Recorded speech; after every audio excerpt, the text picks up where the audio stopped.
Hello and welcome to Talking Dogs on a Monday. It's my pleasure to say hello to you and look back on what was a wonderful week in Greyhound Racing. I'm joined once again for the second week running by Barry Caul. Barry, you're seeing an awful lot of me these days. And of course, we have Carl Perry of the sponsors of the BresBet Easter Cup. Carl, again, a wonderful Easter Cup to look back on. It's really turned into a very competitive contest, shall we say, looking ahead to next week. But all in all, as a bookmaker, I think it's largely gone to plan. A few shocks, a few dramas, one or two big price winners. I suppose as bookmakers, you must be happy. Yeah, as far as that side of it, and yeah, we're very happy. It's a wide open final. I mean, I can see we're betting 3-1 the field really in a final of this caliber. At the outset, you wouldn't have thought that were possible. We know with some of the anti-post market leaders we had, um, but it is what it is. That's the beauty of the Easter Cup. The quality is that there in depth. We touched on it when at the beginning. You know that you could put 20 dogs in there at top of the market that could win it, and we've got six in the final that they've earned the right to be there, but they wouldn't have been top of the lists in the early stages. I was going to say, like, you have two or three dogs there at sort of disputing favoritism or won't be far off favoritism in the final, where they were they were they were hefty enough prices before the start of the Yeah, competition. yeah.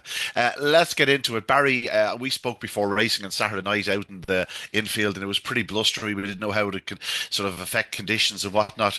We hadn't seen the trial sheet at that stage. I don't know if you had, but there was some fast trials. Track was obviously in good nick, but I think there was two exceptional runs in the semi-finals, and I think that's how the times came about. Let's get into the opening semi-final. Randolph Scott's, he's a dog that's been running well. He has had his issues, but by God, I think they've well and truly ironed them out and sorted them out. He's been running very well through the competition, but this was his first win in the Easter Cup, rightly deserved. It was one of those races where if you'd stopped it after two strides, you go, well, surely Yorkie Ollie's in a perfect position here. But going into the bend, he found himself sort of in the middle, with nowhere to go. And while he didn't drive the bend, the opposite could be said for Randolph Scotts, who was at the time only fourth on the bend as they hit the bend. I don't know how he forced his way through. It was a display of pure determination and a strength of will, I would suggest. I think he felt to himself, I'm going through this gap, hell, rain or shine. And by God, he did. And once he did, that was that. He absolutely burst clear of them. Just so impressive. Yeah, determination is a great word to use because that's exactly what he was. I was on the infield watching the race, and I heard your comment first of all that Yorkie Ollie has popped out in front. I said that's typical Yorkie Ollie when he's not fancied. And he came out well enough. But then you had Hawkfield Blue, and Hawkfield Blue was no slouch to the corner. He really, really does have good early pace into the corner. But it was the determination and the early pace of Randolph Scott's to burst his way up the inside of such an experienced dog like Hawkfield Blue. It was very, very impressive indeed. Barefoot on Song. Again, I watched the race from the infield last week in her quarter final, and she just dabbed on the brakes. You couldn't really notice it from the video, but on the infield you could see it, and she did it again. But it was a good move in the end. It worked out well for her. She just dabbed on the brakes, let the two boys get on with it, and got a lovely pitch in behind them. But yeah, Randolph Scotts, I think he's only had a handful of races. Has he got 13, 14 races? He's improving all the time. He's got a wonderful pedigree, as we know, like Brett Lee out of IIU penalty. He's a half brother to a champion stakes winner in Trinity Junior, but he's improving. I think it was maybe an A1 he won before he went into this competition. I know he won it in a flashy time. That was only maybe 3 weeks back. He clocked 28:20 or something like that. And I think he was a big price in the first round. He ran really well. That was a red hot heat, wasn't it? Wasn't he in the heat of death sort of in Yeah. the first round and was good enough to be a final? So, look, he's improving all the time. As I say, to get up the inside of Hawkfield Blue, who was a real star himself, it was really, really good. Clonbrien Treaty, I think just father time was just catching up to him now, isn't it? It was sort of like a changing of the guard when you see the new guns coming along, Randolph Scott's. But he ran a cracker. He was right there on the premises. I think he was second turning for home. And maybe Yorkie Ollie did him no favours. He just climbed off the back of him a slight bit. Might have cost him a half a length. Look, he's only a length and a half off qualifying. But look, he's a four-time classic winner. He owes nobody nothing. He's been a real star. It didn't happen for Mairead's Prince. Sort of missed the kick and found himself at the back. And Yorkie Ollie once again found a bit of trouble. But yeah, deserving winner. Randolph Scott's very, very brave, and your word determination is just the best way to describe it. Yeah, he was a dog that sort of came into our consciousness here and there, Carl, before sort of this last few weeks. Um, one of the owners had texted me about him before that he was having trouble backing up races. He was just something a bit miss. They just couldn't quite get to the bottom of him. They didn't know what was the miss. But obviously they've given him that bit of time over the winter, and he has come back a very different greyhound. He looks like a competition greyhound. Like, you can only ask a dog to produce his best in the semi-finals and hope that he can repeat it in the final. That's what he's done. He's there. He's a big chance in the final. Draw not perhaps as kind, but there's no question this dog has the pace and the power to be a classic champion.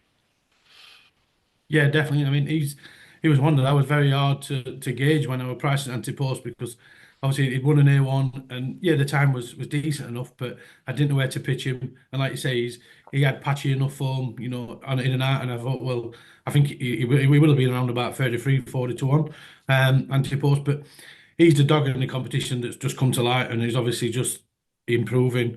And as it is always one that pops up and makes the final every year, a dog that's just improved and improved, especially with Peter Cronin. I think he did it a couple of years ago. He had Trinity, the Trinity dog in the final was the same, just took off at this time of year. Obviously, he's done a great job getting to the bottom of the dog and getting him to, finding what his issues are. And like I said, consistency is now well. And I also was surprised how well he stayed on as well, because I thought the previous two runs he'd run well, but he looked vulnerable late on, and he just seems to be staying it better. And Saturday definitely stayed well and come away from him in a very fast time. I suspect stamina is not going to be an issue. Yeah. I don't get that impression from him. It'd be very interesting. Peter didn't go to the English Derby with the likes of Trinity Junior. He has been known to make a journey over there in the past, and perhaps that could be in the back of the mind. Barry, I believe you spoke to Mikey after the race.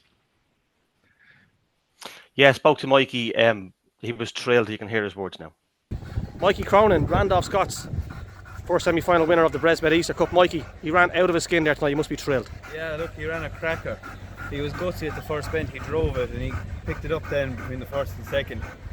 And he's fantastic after that. He's only a young dog with 13 or 14 races, and he's coming on leaps and bounds with every race. You had huge success with his brother here. Am I right saying Trinity Junior isn't he half brother? Yeah, Trinity Junior. Trinity Junior, half brother. Yeah, superstar here. He won us the Champion Stakes, ultra consistent, and hopefully this fella's going the right direction as well now. What's his pet name? His pet name? Randolph. Randolph is his pet name. Lovely white dog. Listen, Mike, best of luck. Trap draw. Doesn't really matter once you're in the final. That's it. Oh, if we could get the red box again, we'd be delighted. We'll see what we can do, Mike. Listen, thanks for your time and well done. Thanks, Barry. Thank you. Yes, the thoughts there of Mikey Cronin, a very shrewd young man. He speaks from the heart, but he also, I'll tell you what, he's a good head in his shoulders. Randolph Scott is a talented greyhound, no question about it. Just while we have you here, Carl, of course, we might as well use you. You are a bookmaker these days. We'll get to the final prices in a few minutes after the second semi-final, but just as a matter of interest, have you introduced him to the English Derby betting? No, he's not. He's probably one we'll do a debrief today, and we'll put a few more dogs in today. We always do on a Monday, and we always try and tidy up our Derby market after the weekend. And we usually tend to look at Toaster trials and races, and then obviously what's been happening in Ireland. So yeah, we'll probably have him in there today. I'd see him going around about a 40 50 to 1 shot. We'll probably put the 6 finalists from the Easter Cup in. Well, I think Few's already in there, but just make sure they're all in. Yeah. No, you have to, this time of the year, you sort of just have to give the punters the option to sort of dot the I's, cross the T's, make sure all these dogs are in, because there's nothing worse than when you want to go and back something and all of a sudden you see it's not in the market, and you know there's a strong chance it'll be there. In behind him, of course, Hawkfield Blue. He's just so consistent. What a great greyhound he's been for Jerry Connors and John McGee. What a damn Brownstown Tango has been for them. Like, she has just been unbelievable. And back in third was Barefoot and Song. Barry, you used the term dab on the brakes. It was something I wrote in the report as well. She just dabbed in the brakes just for that marginal sort of, just that 1 second. She knew that the gate was about to be closed, and I think it was on this occasion. I'm not going to put it down to. I think I'm going to put it purely down to intelligence on this occasion. It will be something I'll be keeping an eye on going forward. But I'll tell you one thing: she ran well to qualify. She's only beaten a length and a half behind Hawkfield Blue, but of course Randolph Scott's wins by 4.5. So impressive. On to the second semi-final, and Barry, we spoke about this in the makeup of the race prior to it. JT Craze was the dog I was giving a very strong life. And as it happens, it turned out exactly as I wanted it to happen. Only JT Craze wasn't there, sadly withdrawn, having picked up a knock. But it was the Bull Falcon who took up the JT Craze sort of mantle where I was expecting JT Craze to be. That's exactly where the Bull Falcon was. Obviously, you look at the race, and the first time I said, God, he must have turned second, but he didn't. He sort of made his way into second by the sort of early in the back straight. On the outside of him, Cushy the Best, Tarzan Massey, and Mustang Fever all went up well. But Hope's Teddy, he showed again his brilliant early speed. He didn't get the trapping as 100% as he had done his previous two starts. That's probably the difference of being in one as opposed to being in three. The last two nights, more of a trappier box, certainly for a dog like Hope's Teddy. But he showed great speed to get up the inside, went to the front, and then you're going, go on about it. Why will this be any different to the last 2 weeks? Until you realise that the Bull Falcon had just pushed Cushy the Best out of the way on the opening corner, was in that little pocket of space, that pocket that we had spoken about before racing, and bang. It was a case of once they entered the back straight, it was game over, ball burst. The Bull Falcon was going to get past Hope's Teddy no matter what happened, bar he tripped up over himself or something like that. He took him around the bottom two bends, went on to win pretty comfortably, 7.5 lengths in 29.42. It was a hell of a run. Hope's Teddy, he looked for all the world that he was in real trouble off the last bend, but got going again. And came through for second spot. I was really impressed by him. Like, I know he's doing 29.90. He's been to 29.40s, 50s the last 2 weeks. I thought it was a hell of a run. Tarzan Massey back in third. You know, great to see Jeff Parnaby get this dog into a big final. Thoroughly deserved after his body of work over the last few months. And sad to see the likes of Mustang Fever and Cushy the Best going out. Both had run so well and played such a big part in the earlier rounds of the competition. But sadly, there can only be 6 finalists, and they were 2 that lost out. Barry, firstly, to yourself, the Bull Falcon, 600-yard record holder. You were the man on the mic the night he broke the track record. I think you had to do a double take. That's the sort of pace he has. It was evident the other night. Yeah, I thought it was a 5.75 that night when he broke the track record, and was still a good run for a 5.75, by the way.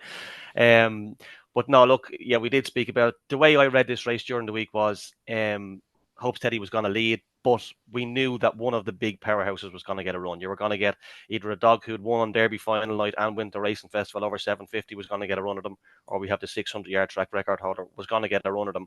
And I said he's going to need to be 4 clear of halfway. And that's a big ask. That is a big ask to be 4 clear of them sort of dogs at halfway. And it turned out he wasn't. And with the unfortunate absence of JT Craze, the Bull Falcon was always going to get a good run. And just looking at his SP, 5-1 was huge. He got a lovely run in behind. And as your commentary called it, between the sprint box and the 750 box, I think he said he's too close, Shirley. He really was. And he just powered past Hope's Teddy. Don't call me Shirley. Yeah. I think he powered past Hope's Teddy at the third bend, and he probably gave him a bit of a fright. This thing just shot past him, and he checked up a little bit. But yeah, we'll speak about the Bull Falcon first. 29.42. He's got the same draw again in the final. You cannot ride him off. Jamie McGee was trailed after the race. He was like, this dog is improving. He's getting better and better. And look, Jamie's always bullish, but he was trailed with the run after the race. Hope's Teddy, yeah, he was. I did fancy him to qualify from this league. I thought the bet last weekend was for him to win the final at 3-1. I wasn't so sure about backing him in the race last week, but I still thought if you backed him at 3-1, I thought he was long odds on to qualify, and you'd be holding on to a good docket this weekend.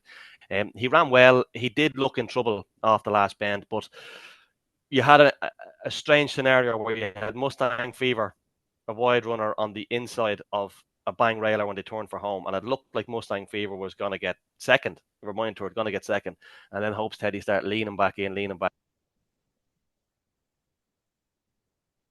Barry's gone. He's all pictures, no sound. You may fix your microphone there. Just give it a twiddle. No. Can you hear? Are you talking, Carl? I can hear you, Ian. That's good. Oh, well, let's listen. Yeah, maybe that's just the God saying Barry's talking too much. To be honest. He's back. Yeah, whether we cut that out or not, I think we're okay to go. But Barry, yeah, go ahead. Mustang Fever on the inside. She sort of found herself squeezed for room, and Hope's Teddy came back up. But it allowed Tarzan Massey on the outside then to come through as well. Yeah, as I say, Mustang Fever was probably not looking for the outside, but that's where she sort of wants to be. And we know Hope's Teddy is going to be going for the rail. So, yeah, Sean Burke was disappointed he didn't qualify. I thought they were going to be second. Cushy the Best, if you look at the race, just before the off, he just bunny hops ever so slightly, and he's just on the back foot when traps rise. But I spoke to John Codd before race, the first time I've met him. He's thrilled to have him He actually has the Slayer offer the best too. We know it's really, really good around Shelbourne Park, over 600 yards. He's very, very young to the stud game, so he could throw a nice one. He certainly throws a nice one there, and Cushy the best. But yeah, the Bold Falcon, very, very professional. It's going to be hard to keep out of the first three, and if you can get a run behind Hope Steady in the final that we'll speak about, he's going to be a huge player. Yeah, we're going to listen to Bailey McGee in a moment, but first we're just going to get the thoughts of Caul. Firstly, the Bull Falcon, Caul. This is a dog you're probably more than familiar with. He's one that the bookmakers sort of have to always keep wary of, and for each way sort of. For each way purposes, it's now win and each way purposes going into the final. But you were also saying to me before we got on air that there was a nibble for him for the English Derby. Yeah, we've seen a bit of money for him yesterday afternoon for the English Derby at 100 to 1, which we're happy enough to lay. He is that type of dog. He's your each way, can always qualify, kind of dog. And yeah, he's dangerous at when he gets to the final. He's a big player. He's actually our biggest liability now in the final, which is I think we laid him after the first round. We didn't lay him pre-competition, but after the first round. So yeah, he is that type of dog that he's got the speed, he's got everything. It's just where he's going to sit in races. But no, he's done it well on Saturday night. I think you're right. Everything, the writing was on the wall from the second bend, and then once he hit the front, it was just a case of looking behind, see what was going to qualify. I thought Teddy was very vulnerable, but did run well to did well to stay on and take second. I think connections with JT Craze will be absolutely gutted, because for me, he was my idea of the winner in this semi-final, or a big runner, and I definitely think he'd have followed the Falcon round, or if not been thereabouts with him. I think he'd have qualified for the final, but that's dog racing, I'm afraid. That's what happens. Niggles happens and these things, injuries. But I'm sure that he, to be looking at this race and thinking the final that they could have definitely had a player in it. Who knows? It might work out for the best. He could end up being as part of their English Derby team. You never know. Yeah, and he's the type of dog to just keep on qualifying. That's why the Bull Falcon has been backed for the English Derby. It's because they don't expect him to be out and gone every night. They're expecting him to sneak through, qualify. Fully enough, this time last year, or a little bit earlier in the year, he would have been nearly anti-post favourite for both the Irish Derby and English Derby. There was huge money for him before he ran his first race at big prices. So liabilities wise, he was well and truly up there in the betting markets. But we now know what he is in terms of a greyhound. Back then, I suppose connections probably knew he had a very fast greyhound, but they didn't know where he was in terms of his racing style and whatnot. And it took me a while to sort of discover that, this is a dog obviously with a huge engine, but it's all really home. It's all from the sort of halfway mark, maybe the second bend home. By God, he's found himself, and he's so dangerous, especially in a race like this where you get the early speed and he gets that chance to run it at them. And that's exactly what happened on Saturday night. Brilliant performance. Hopes Teddy, as I said to you, really liked how we went about it the other evening. I thought it was a hell of a run. Just as the Bull Falcon went past him, he cut in on him. And he sort of has to check his stride ever so slightly. And that momentum, to find himself then surrounded by dogs of the caliber of Cushy the Best, Tarzan Maasai, Mustang Fever, and to get going again, to qualify in second spot, like that can't be underestimated. Like at the end of the year, when maybe he's won a competition or two, big races, you'll be going, that was the night we learned a bit more about him. And then back in third spot, of course, Tarzan Maasai, Jeff Parnaby's dog. He's been he's just been one of the most solid greyhounds in training over the last 6-7 months, and thoroughly deserves his place in the final. As I said, very hard on Cushy the Best and Mustang Fever. Both can be big players in major competitions through the year. Okay, so I'm joined by a delighted Bailey McGee. Bailey, that's two runners, one in each semi-final, and both of them are through. You must be thrilled. Come here to me, talk about the Bull Falcon. I just spoke to you when they went around past the bend the first time. I said he's in a great position. You must have been thrilled where he was. Yeah, he can do anything when he puts his heart to it, and he always does, so he did very well. Good stuff. So you've two runners into the final of the BresBet Easter Cup. Your mum's not here tonight. You're telling me your sister's a little bit unwell at home? Yeah, she's with my sister tonight, so she couldn't get here tonight. So I'm thinking, I know it's unfortunate your sister's unwell, but maybe we'll keep Mam away next week for the final. She could be a jinx. Maybe. Listen, Bailey, thanks for your time and the best luck in the final. Thank you. So we get to the final, but Caul, and the trap draw, as always, is going to play a huge importance. Barry told me about his thoughts before the competition, or how Hopes Teddy, and I said, there's a chance of 5 inside seats here. What if he gets trap 5? It's a very different race then as it was. Barry's right again. Got strap one. You know what I mean? He probably won't be 3-1, but it'll be. Yeah, It won't be far off 5-2 the field anyway, yeah, Carl. What way do you see it? yeah. I mean, by the end of the weekend, it could be 3-1. I think, I think it could be, it definitely could be. If there's a move for any of the others, it'll be 3-1. But I think I really yesterday morning I was really struggling how to price this. I genuinely, I think Oakstead had to be favourite on the draw, just with respect to his early rounds and what he'd done. We can forgive what he did on Saturday. Not forgive what he did on Saturday. He still run very well, but obviously he just didn't break the best in one. Obviously, his sectional show that he breaks better in the middle, but he's still going to lead the two. I think the dog in the race is the free. What he's going to do, he charged to the bend last week. I'd have won. Randolph Scott's. Is he going to charge to the bend and get across Oakstead? It's yeah, I think with 5 railers, it's never ideal, but I don't think the draws worked out too bad. But probably, Teddy and Randall Scotts would have been other way around. I think we'd have had a clear shorter favourite in Teddy. But no, I think you can make a case for 3 or 4 dogs in the race. Yeah, it's an intriguing final to say the least. I had a go myself the other morning at pricing it and did struggle a bit. It has to be said. I did struggle. I ended up with Hope's Teddy even for action shorter, just given the fact that I thought he'd be a certain leader up the inside. I think Randolph Scott's is a player. There's no question about it. And his presence is an issue for the Bull Falcon because it's all well and good the Bull Falcon forcing his way past a couple of dogs that are staying middle to wide. If Randolph Scott's gets first run on Bull Falcon, he then has to get around him. And, this is a dog doing 29-29, running very hard to the line. He ain't going to get past him too handy to the third bend. And all of a sudden, then you're trying to come from third or fourth, maybe, to win an Easter Cup. So it's very tricky. Barry, how did you see it? It's tough.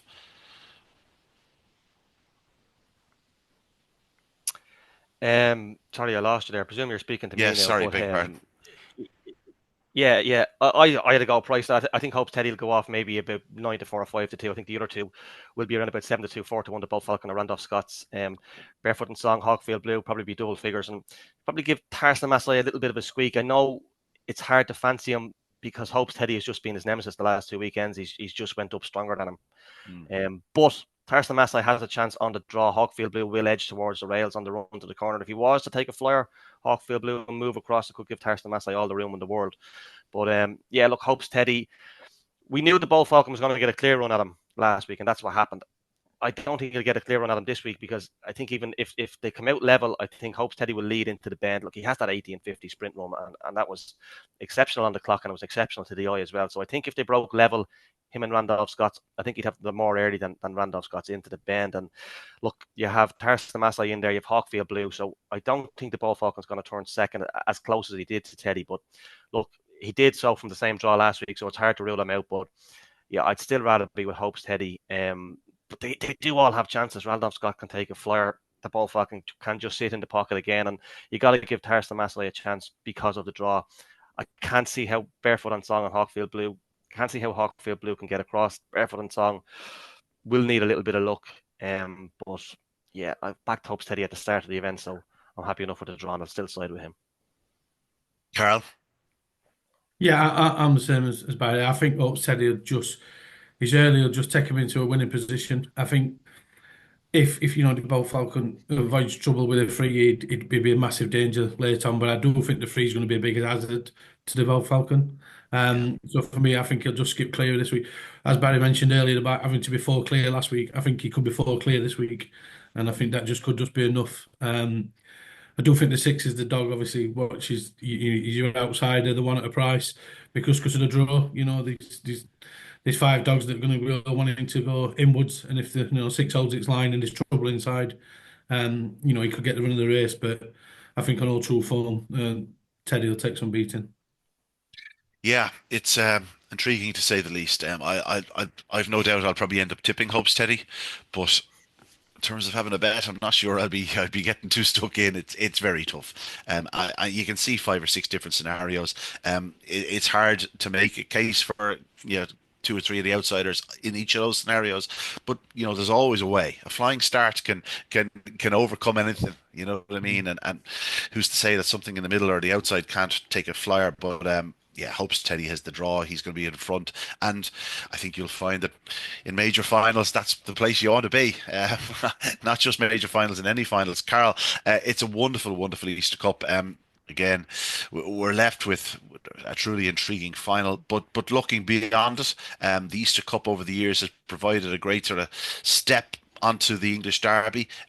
We are getting towards that time of the year. We had a couple of dogs trialing over there yesterday, including the sensational Irish Derby champion Bocco's Diamond. He posted 29.85. Went up reasonably straight in the early yards, could have crossed to the sort of nearly middle to the fence, nearly on the opening corner, but he always did that back to the middle, down the back straight, and stayed middle home. He seemed to take the toaster lovely. Bombay passed 28.81 off a 4.16, so 2.5 lengths slower to the winning line first time, but went faster than Bocco's Diamond. Very impressive. And Cheap Sandwiches 28.91. They were the three standouts for Graham Holland's team that were trialing there. Any movement in the market, in the English Derby market, and how short is Bocco's Diamond? Well, yeah, it's funny enough. We saw a bit of money yesterday afternoon for Cheap Sandwiches. Must have been post-trial. Obviously, we were aware that obviously there was a good trial session on there. And yeah, he's a 20-1 shot. I think he was 28, so 33s yesterday. But yeah, I mean, all three good first looks. Bocco's Diamond, he is 5-1. He is a very short price favourite. It pains me to say I don't want to be 5-1 it, because I just don't think any dog should be 5-1 for the Derby. English Derby at Toaster, but he's just got that much respect, and he's just a machine of a dog that he has to be that price. We've not seen much money for him. We've got bigger liabilities on some of the others. Bombay Pat, we did lay 3 or 4 months ago, actually. So obviously it must have been connections, knowing that this is the target where they were going to go.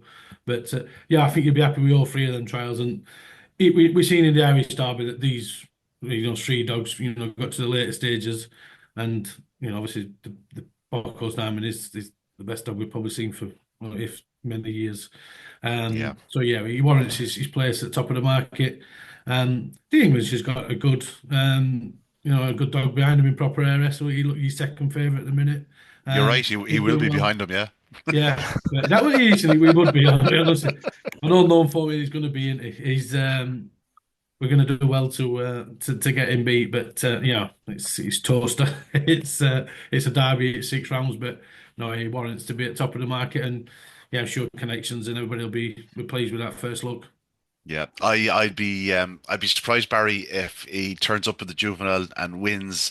If his price is not even shorter, to be honest. I think because he's so short, I think the money for him will come late. If he's 5-1 the week before the Derby, that ain't lasting, because people will then get involved, because they don't want to be sitting at him, looking at him in the semi-finals of an English Derby, out in trap 6, 4-9 to win his heat, going, should have taken some of that 5-1 just in case. You know what I mean? Because if this dog turns up and stays fit and healthy, there isn't a dog in Ireland or England that can touch him, and that's the way I see it. Yeah, we forget how good he was around the oh no, we don't. But he hasn't been on the scene for a while. But like Carrick Aldo, who's retired a stud, wish him the best of luck. We know how good Carrick Aldo was, and I think he came out level with him one night and ran away from him into the third bend, and he's an Irish Spring Cup champion, so he's the best we've ever seen. I think Bocco's Diamond, and yeah, I agree. It's 11-2. I think it's best maybe 5-1 out there at the moment, but I don't think he can go much shorter before the start of the Derby. Like, he can't be. No, he can't. No, can't so really. I think just hang on until he breaks the clock in the juvenile. Yeah, and we're wicking 10 lengths behind him in second place. That's it. That's what you want the juvenile to be, a quality race, and just to show his ability. And yeah, I'm sure there'll be some reaction either way wherever he goes in the juvenile. But for me, 5-1 you can't go no shorter than that. From our point of view, looking at the English Derby, it's just so easy to talk about and write about nowadays. You just talk about Bocco's Diamond, people will listen, people will read, because he is the greyhound that has sort of lit up the track scene, more so than many over the last 25 years or so. This was just his run through the Irish Derby last year was pretty spectacular, pretty unmatched, to be honest, Barry. You talked about those 2 track records. If he produces that sort of form in Toaster, like it's a case of they're playing for second. It is, yeah, but like there's a couple of variables over in Toaster. It is Toaster after all, and we can see, sometimes dogs just don't take to the track. He looked to take to it okay in his trial, but if you miss the break over there and get the bad trap draw, it can be tricky. And another thing that you'd slightly worry about is the pickup, isn't it? They run a long way into the back straight, and I don't know how that will affect him. It'll affect different dogs differently, but yeah, look, he's the best I ever seen anyway, Bocco's Diamond, and it'll be a better derby for it if he gets there safe and sound in the first round. Indeed, it is. Carl, will you be over in Shelburne Park at the weekend? I will. Well, weather permitting, yeah, I'll be there on Saturday. Hopefully, no hiccups this year. We've had a few bad years with travel plans, but no, I'll be arriving Friday just to make sure.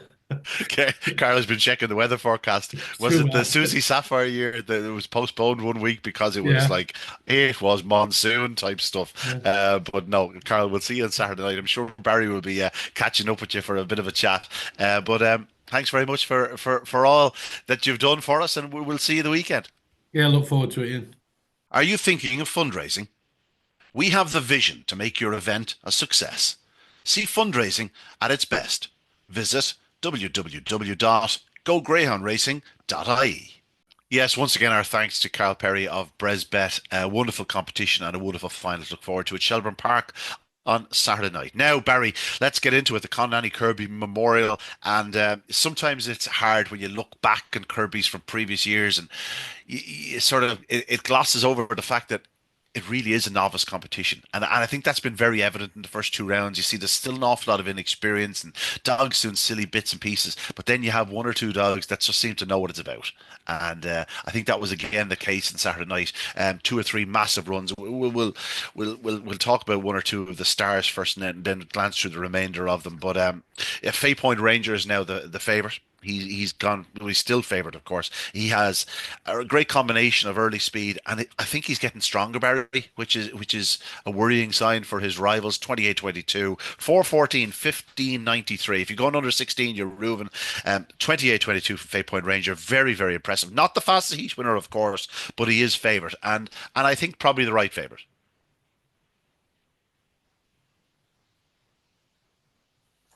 Yeah, he's deserved his favour. He's done nothing wrong but improve in the last 3 weeks, and he's done it from different boxes as well, 2, 3, and 4 in the last 3 weeks. But his sectionals are matching it up. If you're breaking 130 down there, you're flying to the corner. You're absolutely. I know it's not quite a run to the corner. It's a short enough line, but he's been in the 120s in the last 2 weeks. If you're doing that and you have the engine he has to match, you're going to go a long, long way, because I think getting around that first bend is crucial down in Limerick. And he's done nothing wrong. He's a bit of experience around the track now. He'd a run before the Kirby started down there, and he's been foot perfect the last 2 weeks. 129 last week, and what did he clock? 28:30, 128 this week, 28:22. If you're doing those sort of runs out in front, it's going to be very, very hard to come from behind. Yeah, son of Kulavani Hoffa. No surprise to see him with a bit of early speed. We may talk about another Kulavani Hoffa in a few moments that has tremendous early speed, but let's get back to toolmaker Giuseppe, the fastest heat winner in the opening heat, and this a member of the sensational Droopy Sydney Droopy's Dancer litter. Honestly, there's about 8 of them in the litter, seem to be top class, and this fellow, speaking of that, beg your pardon, I was going Stone Park Brownie isn't Kulavani Hoffa, excuse me, he's a Maliki. This is the dog I wanted to talk about. He set an unbelievable gallop, 4:15, 15:86 in his second ever start. Now he absolutely fades to nothing. I don't think it was a case of just not staying. I think there may have been a touch of cramp there, but my God, I know I said it last week, but surely there's only one target for this fella now, and surely he's going to rock up to the County Louth.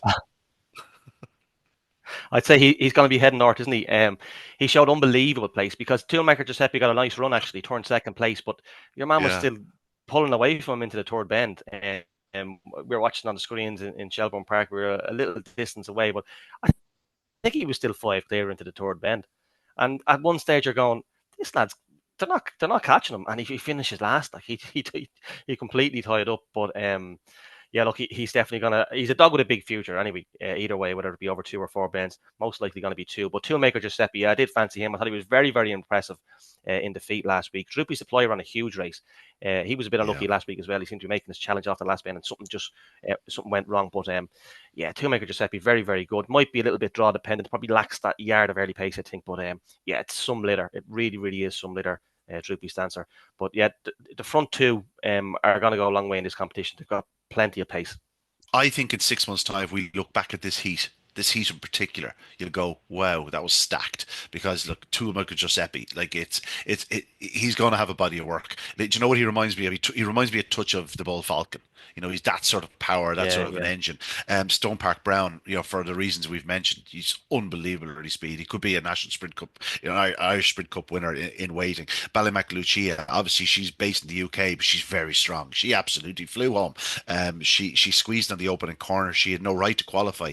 In the end, she's only beaten a length and a half and a short head. Surprise Reunion, I think he's probably the one that might slip through the cracks in terms of he'll win plenty of races, but I don't think he's going to be a superstar.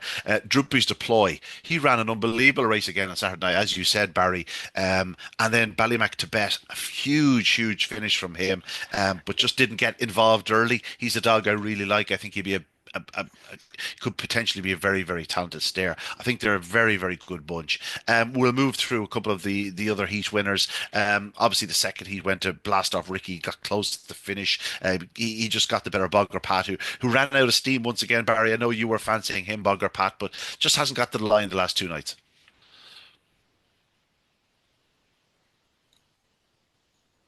Yeah, that sunk my treble. I had the two brothers, Giuseppe and Jack Tavern-Boom and Bogger Pat. I thought he would step forward for the run. I don't think he was with Pat Buckley that long. Is that right? I think he might only be with Pat Buckley now 2 weeks. You've got to keep your eye on him. You've got to give him another chance. He showed plenty of early pace.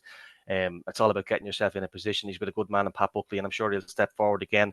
But Blast Off Ricky, yeah, certainly was one for the bookmakers here, 16-1. So, yeah, he finished strong. As to the Beaming Joe, it didn't happen for Adam and Conqueror for 4-7 back in fourth place.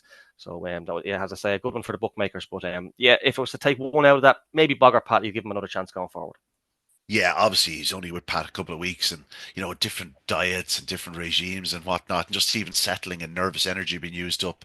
Like, this dog can only get better through the competition, and it'd be no surprise to me to see him leading around the corner in the final. That's the situation we're in here. So just don't go ruling it out. Adam and Conqueror, you said it there, Barry. 3 from 3 prior to this. It was the first time he saw greyhounds in front of him. This was only his fourth start, so you completely forgive him. Like, he did a 123 and a 125 the previous 2 weeks. Like, he's certainly not doing anything like that on this occasion, so we'll completely forgive him. I really like Beaming Joe. I thought he ran very well for Corona. He showed loads of pace. He showed pace down the back. He stayed on really strongly. Goes to the front into the escape. He just failed to get there. Like, he's not a bad dog. This Beaming Joe. He's certainly one to keep an eye on. On to Heat 3. This went to Jack Tavern-Boom. We've mentioned him, a brother to Giuseppe, amongst others, of course, Droopy's Kathleen and Droopy's Flair of the UK, and a few others. Yeah, very talented litter. It was over from the opening stride. I spoke to Noel Byrne of the Pillar Syndicate a few weeks back, and he reckons this could be a really top class stayer in time. Well, when a top class stayer leads on the opening corner, case of forget about it. Payne Barrier did well to even finish within 3 lengths. He's a nice dog. As he sharpens up, he's going to be a big prospect going forward. But Jack Tavern-Boom, you fancied him, and he duly obliged for your bar. Yeah, this dog could be anything. He really could be. I think I was probably a bit harsh to him last week and had him pigeonholed as maybe a dog that lacked a yard of early pace. And I said it just to the lads in Shelburne before. I think he might lack a yard of early. But he showed good early the other night, didn't he? He really did. He came out well and he moved well to the corner and he stays so strongly. So that's only his third race. He absolutely could be anything. And I know Noel Bourne said after his debut, I said to him, give us one for the future, something to look forward to. And he did mention this Jack Tavern-Boom. So I was very taken by him. And as I say, I think he could be anything in. Yeah, I think if you look at his 4:31, 16, 20, like I think we both know that he probably still is short that yard of early, maybe 2 yards of early, but he's very strong. And he's a greyhound they're going to have some sport with before they step him up and trip. It is notable that his sister in England is already a top class stayer. So, they probably do have the constitution to go over it earlier than most. That's probably from the dam side. Obviously, Droopy Sydney's not a bad sire either. So I would say that they won't be afraid to step this fellow up and trip in time. But for the moment, he's a player in this Kirby because his strength and just he's shown a good knack to sort of get around and do things right. And I like that in the greyhound. He's clever. Payne Barrier, there's better to come from him in second spot. He's quite he was quite backward greyhound. He seems to be improving every time he goes on the track. 28:15 at Shelburne Park, obviously enough, but no, it was a big run the other night in defeat. On to the next of the heats, and this went to Fun in the Run, who probably had no right to win after the start he made. Like, he's last into the opening corner. He goes around them as there's traffic on the inside. Ballymacday forced his way through in the inside and caused a bit of carnage. Lombardi hit the deck. Ballymac Gable finds himself in trouble, and the other two are getting held up. Ballymac Axel's desperate and lucky not to qualify. He was so impressive in the opening round. He finds 3 or 4 strong running greyhounds in front of him off the second bend. But Fun in the Run, once getting that run around the outside, what really impressed me was the way he went down the back straight. We know about this dog for quite some time. He ran very well the back end of last year at Shelburne Park, Barry. But you know, you know. The tendency in this sort of situation is, well, he got a lovely run around the opening 2 bends and maybe he was a lucky winner. We know how fast he can go up. It was the way he went down the back straight when he got his opportunity. I like that a lot. Yeah, he took his opportunity well. He did. He absolutely walked from traps, and he's the one that I've flipped with him at 66 from the start. And Michael Malone just texted me after the race, and he says, hopefully now that's the bad break going out of his system, because he absolutely walked from traps. He's usually much more reliable than that. Look, he got a bit lucky, but he sort of made his own luck. He still clocked 28:51 off a really, really. He does stay. He stays his true line, doesn't he? He stays around them. Like, that's his race. That's his style, and that helped him. Yeah, exactly. If he had a cut inwards, he would have been in the middle of all the trouble, but he stayed out wide. And in fairness to him, he's a comfortable winner in the end. I know the others got on each other's way, but he powered down the back. You could see that visually to the eye. He powered down the back straight. And as I say, the clock is still there, 28:51. Cullivan shown around well back in second place at a big price. Ballymac Dave is a dog with a big future. But yeah, Ballymac Axel was certainly very, very unlucky indeed, wasn't he? Yeah, very unlucky indeed. We've already spoken about Fay Point Ranger, so impressive, beating Knockguard Hero, who showed a good turn of early speed in the outside. Back in third was 2 Skywalker Shar. A couple of decent dogs getting knocked out there. Ballymac Nash, Ballymac Mainu. On to Heat 6. This went to Ballymac Jester. I had highlighted a couple of Ballymac's prior to the competition, or prior to the night. Both of them went out, Barry. I might replace them with this fella. I really liked him, Ballymac Jester. Showed good pace to lead into the third bend and really stretched on, like 16:33, and then does 28:33. This is another greyhound that could want further in time. Very, very strong, clear to the escape. Just a really strong, hard-running greyhound.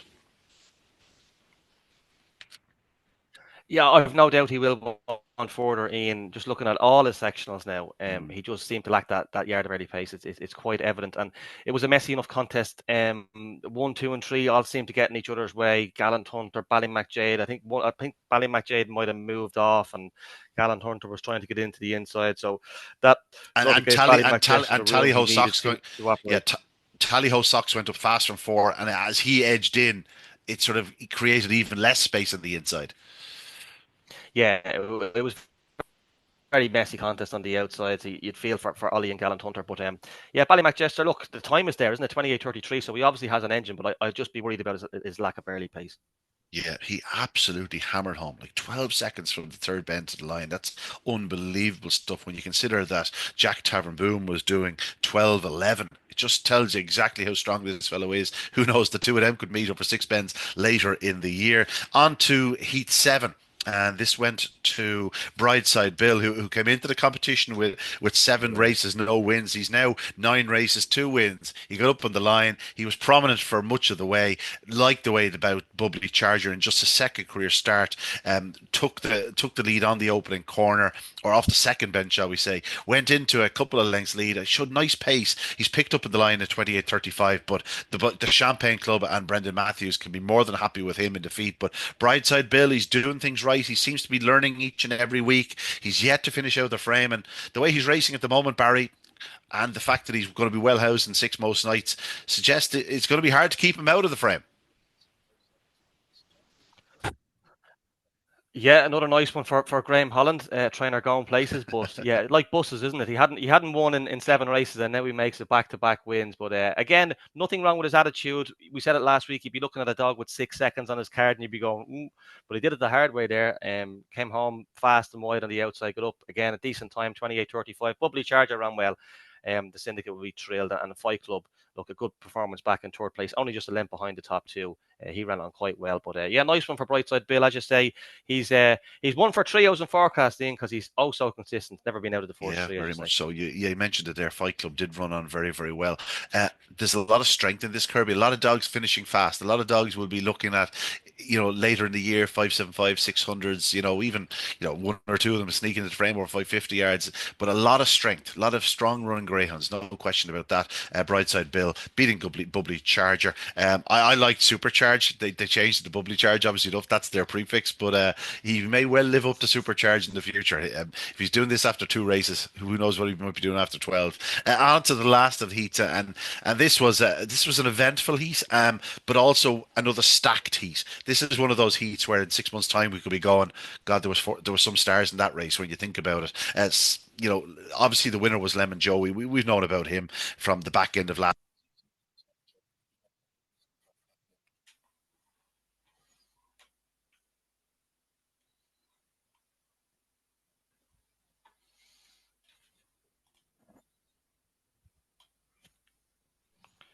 Barry, can you hear Ian?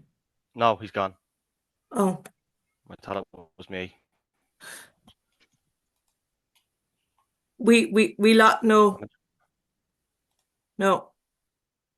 We lost you after we've known about him since the back end of whatever. It seems like you hit something. Yeah. That's one too. Yeah. What an idiot! Hit his mute button. No, it wasn't on. Yeah. I just turned it on and off. Yeah, no, we can hear you again now. Yeah, so you literally cut out at the very start when you said we've known about him since you went. Okay. Will I just start that heat again? Yeah. Yeah. Okay.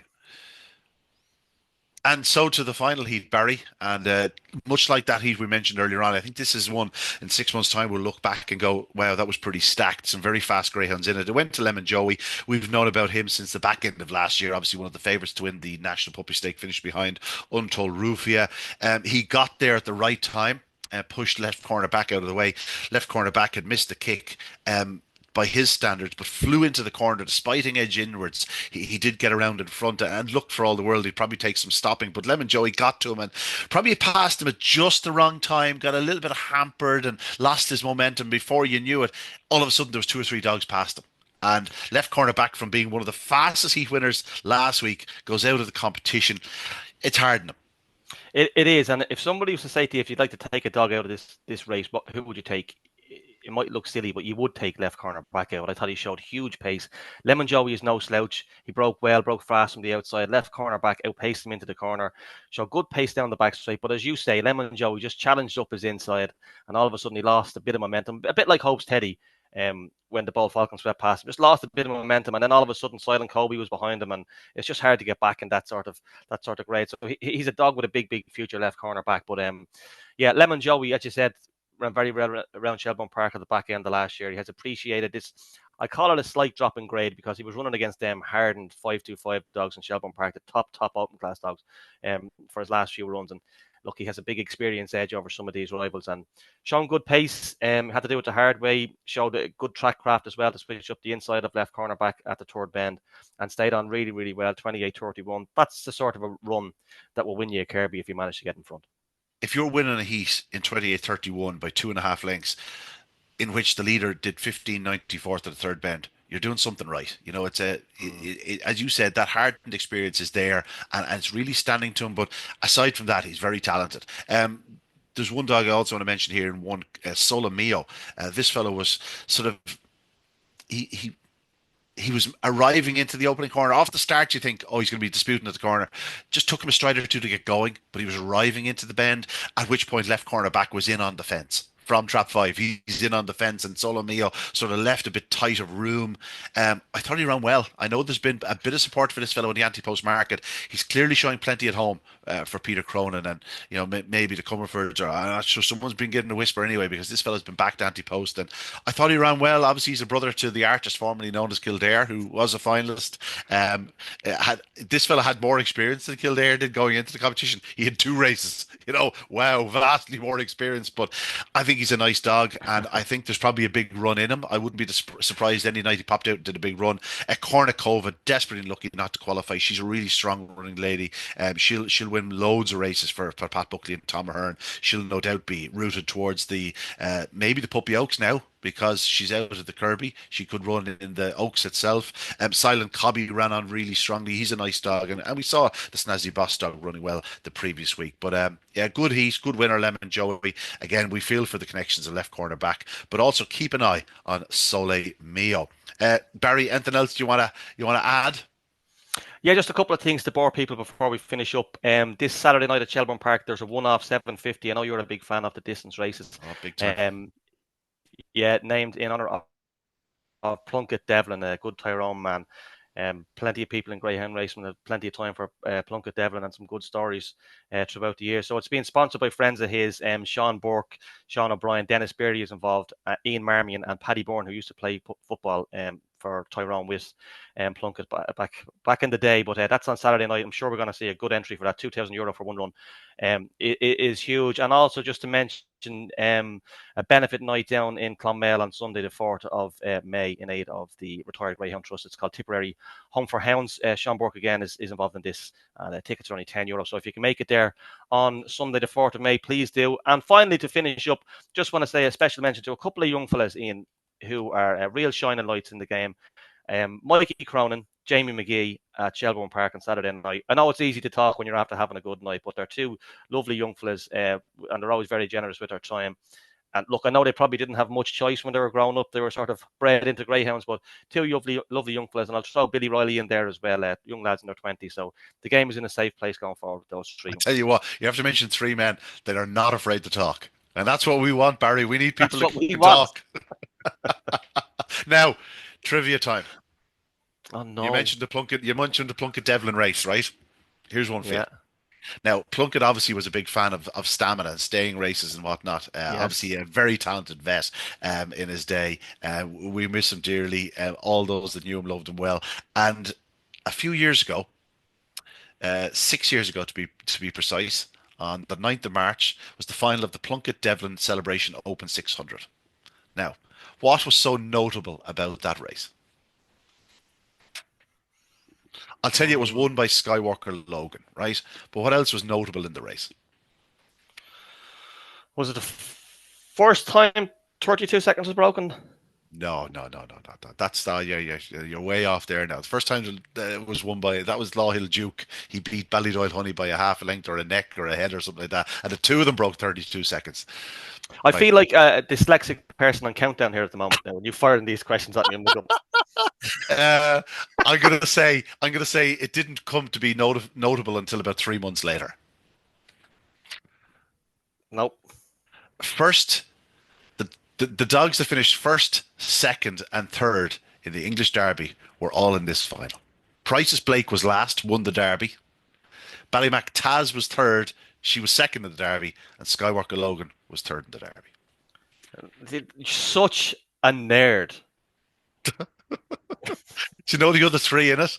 Oh, Our surprise went to an Irish Derby final. Obviously, couldn't take his place.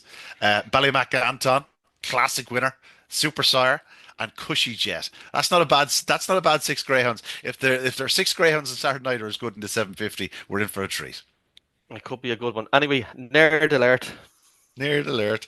Barry, a pleasure as always. Our thanks to Carl Perry. That's it. A big week in Irish Greyhound Racing. Don't forget to like and subscribe. They tell me that makes a big difference to spread the word of Greyhound Racing. Get our faces out there. I'm not sure what you need to see as regards Greyhound Racing, but follow the action. But like and subscribe, and anything that comes out from this channel will certainly be promoted for you. But that's it from us. Don't forget, check out Barry Drake's podcast on Thursday. Given the amount of action and top class racing on at present, I don't think you'll be shy of people to pick from. But that's it from us. We'll see you next week. My thanks once again to the warrior that is Barry Caul. I was nearly saying Barry Drake, but of course Barry Drake. And to Carl Perry of BresBet. We'll be back with you a week from now. But for the moment, we'll see you. Good luck, good evening, and God bless. This podcast was brought to you by Greyhound Racing Ireland.